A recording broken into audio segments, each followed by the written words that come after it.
Good Morning Maryland at 9. It's Wednesday morning, 9 o'clock. Thanks for joining us. I'm Megan Pringle. And I'm Jamie Costello. We've got a great show. I love this book. Jack Garson's in here. How to Build a Business and Sell It for Millions. You don't think now's the time, but it is the time. Absolutely, and I think you'd probably be surprised how it can be done. Somebody came up with an idea like Cat TV. A client wanted to put dials and knobs on an aquarium so cats could watch fish on TV all day long. That didn't get off the ground. Okay. Okay, so he's going to tell you how to get off the ground here. Jack's got a great book. I'm anxious to talk to him. All right, all week long we've been talking about sleeping, lack thereof. Homepage at abc2news.com. Jamie. All right, Megan, how to build a business and sell it for millions. Now's the time to do it. Jack Garson joins us. How are you, Jack? I'm great. Love Thanks the so much book. for having me. Even without pictures, I can read this. And That's right. You can skim over and find out, oh, this concerns me. Now's the time. You say now's the time. It's the time. That's the time. There's not a lot of competition. It's tough to start a business today, but you're not going to be up against a lot of competition. And if you want the ability to sell your business, 3 to 5 years from now, people are going to be paying a ton of money to buy businesses. That's really what you're shooting for. You're starting up, and the money's going to be coming in 3 to 5 years. So you're not looking to run the business. You're looking to build the business and then to sell it.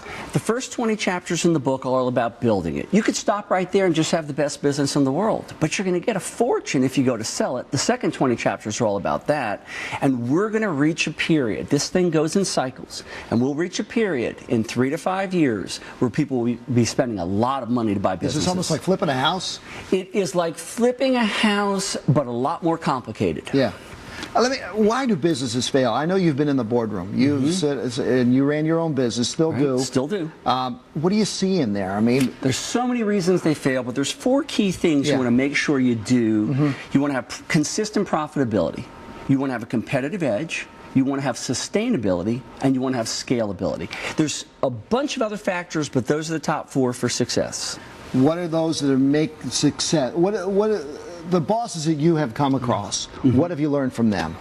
Well, I've learned that some really have their act together, and some don't, and some shoot themselves in the foot, and they're their own worst enemy. Got one guy, construction company, couldn't control his temper. He strangled 4 of his employees. Well, that's not good. No, that's not good. That'll hurt morale, in fact. And then to make up for it, one day he gave all of his underage employees 6 packs of beer, helped them load it in their cars before they headed off Friday afternoon. He's out of business. That's not good thinking. He's out of business. He lost his company.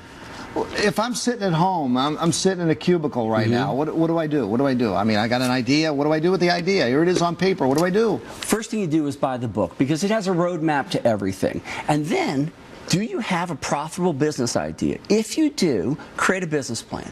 Show it to some tough people who aren't going to just give you an attaboy and say that's a good job. Show it to your banker, show it to your teacher, show it to your mentor, and get the tough criticism to see if you can really do it. Now, you're going to need money too. When I talk about sustainability, one of the biggest things, that's hard. Okay? Save, that's one of the best things. And if you just don't have the money, there are 2 what I call savvy substitutes. One is you start with existing clients. Let's say you're working at an architectural firm and you want to start your own.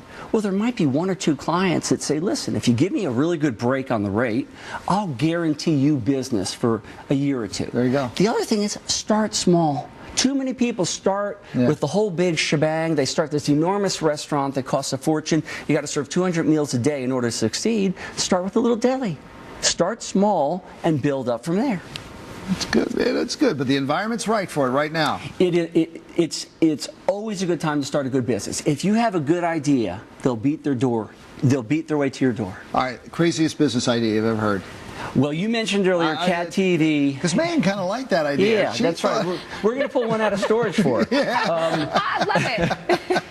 Cat TV was a bad one. Serving coffee by the highway, that one wasn't so good. We were a little afraid people might get run over, serving coffee by the highway. Yeah. And every single construction company and restaurant I've seen start up without enough money. Those are all bad ideas. That's bad idea. Yeah. All right, go everywhere you can go, you can get this book, right? Everywhere. I love it. Make $1 million for us, all right? Thank you. How to build a business and then sell it for millions. Jack, thanks for coming in. Oh, my pleasure. Enjoyed it. All right, Megan and the cat idea. I'm going somewhere with that.